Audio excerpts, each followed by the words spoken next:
So good morning, John Batterbee, Technology Solutions Director for Costain, and I'll talk through a bit of context about some of the applications of digital twins and data ontologies that we're working on in our business, and then I'll also frame a little bit of detail around the use case of smart motorways and connected automated mobility. So just to start off with an overview of our company, the things that we're doing in the world of the digital twin and data ontologies.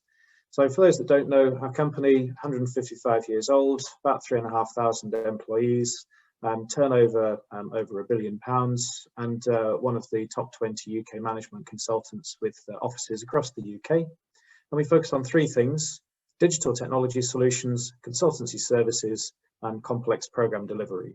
So big jobs like Thames Tideway, the big super sewer beneath London, A14, one of the biggest construction projects in Europe, are projects that we're really proud of. In terms of examples of digital twins and data ontologies, the first one I want to pick up on is smart energy grids for resilient operations.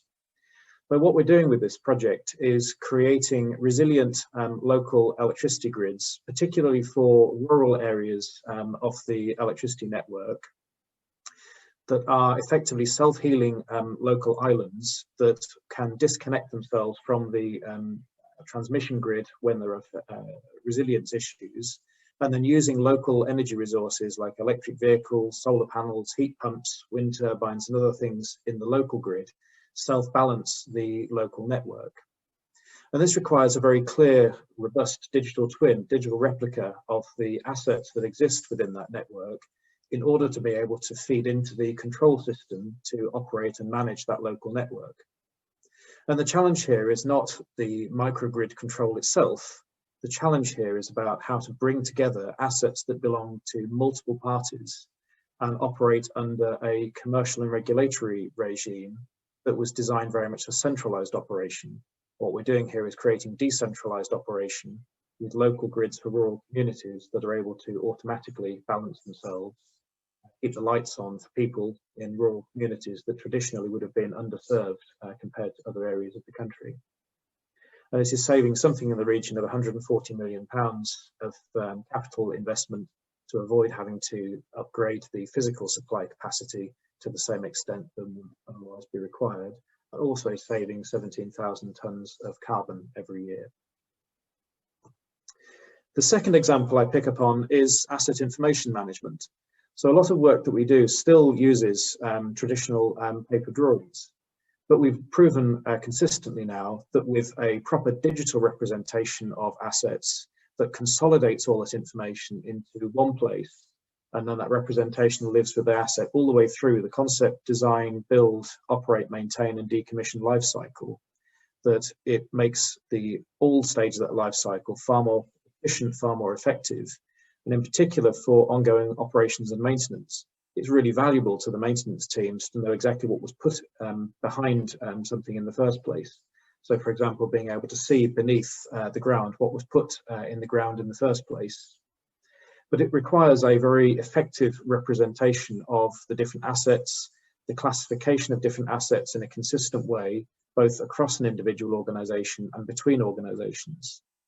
And increasingly, as Sung was hinting at earlier, interoperability between these different asset information management tools becomes increasingly important, because where we're working across multiple clients, we may have the same asset class being used across multiple clients. And if we don't have that shared ontology, it makes it more challenging to be able to get the benefits and read across from one to the next.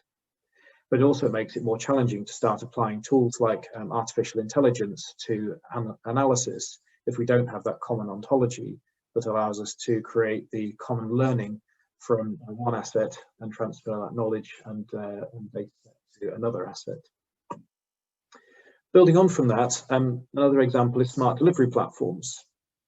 Here we're using smart delivery platforms to create a common data environment across all the partners involved in complex projects. And that allows us to do things like driving world-leading safety performance, driving 15% increases in productivity, driving 25% reductions in the time to deliver. But that again requires that we have a common ontology in the way in which we operate between different organizations.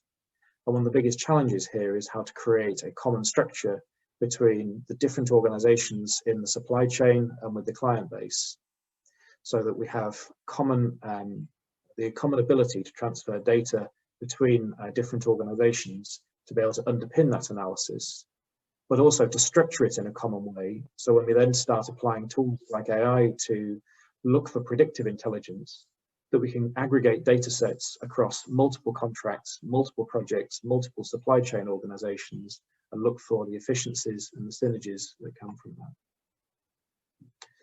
And similar when we look over into predictive maintenance, being able to predict maintenance requires that we can gather and analyze extensive data sets and look for the patterns and the trends.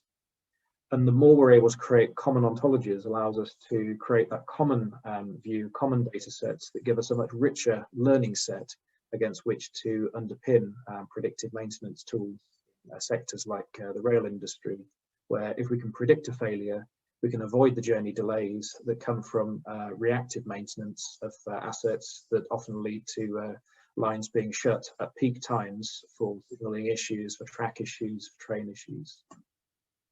And lastly, I'll highlight connected digital roads. So we're really proud last year we won the Intelligent Transport Systems Project of the Year award for the first connected corridor. This year we're delivering video analytics for Highways England. We're delivering connected digital roads, which is bringing our smart motorways and our connected automated vehicles together for the first time with production vehicles and production smart motorway systems. I'll explain a bit more about that in just a moment.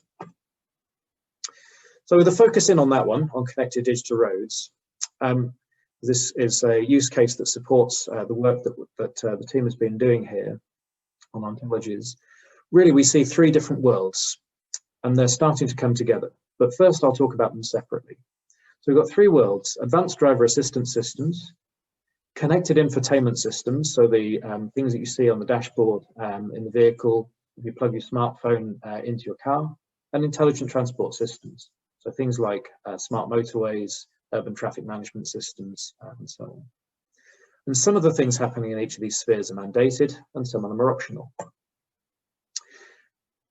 In the advanced driver assistance systems, a lot of the technology development has been driven by customer appeal.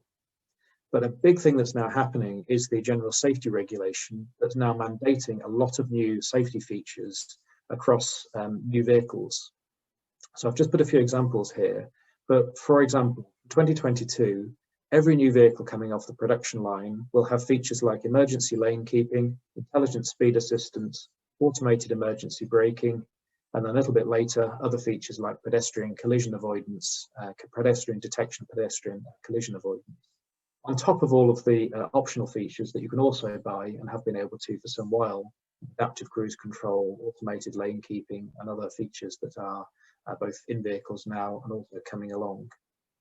So these are not something that is coming along in the distant future. Connected automated vehicles are with us already, and very soon, every single vehicle will have a quite significant level of automated control built into the vehicle the day it leaves the production line. In parallel to that, there's a lot been happening in the world of connected infotainment systems. For insurance telematics, many insurance companies now offer a service for cheaper insurance if you have a telematics box. But importantly, almost all of those are still offered with a separate box that you have to put into the car, rather than using the existing sensors and existing technology that's already available in the vehicle itself to support the advanced driver assistance systems. And I'll talk in a few minutes about what's now happening and starting to bring these sectors together to enable these services more efficiently, more effectively by convergence between these three different spheres. And that, I think, is one of the big drivers as to why ontology has become a more salient topic. What you might not know is also all vehicles coming off the production line since 2018 have also been connected to support eCall, the mandatory emergency services system. Sorry, John, just a minute, just half a minute to go. That's okay, there's just one more slide. And intelligent transport systems A lot's been happening in the world of intelligent transport systems as well. Things like smart motorway schemes to smooth out traffic flows, and machine learning to optimize traffic flows within urban areas as well. And very soon, stop vehicle detection will be rolled out across the smart motorway network to detect hazards across the network. What that means is we've now got these three spheres that are progressing in parallel, but they're also starting to come together. So we've got ubiquitous data on traffic conditions that's providing data to transport authorities to improve situational awareness. We've got real-time data on road surface conditions that's improving the ability for transport operators to maintain the highway predictively rather than just reactively.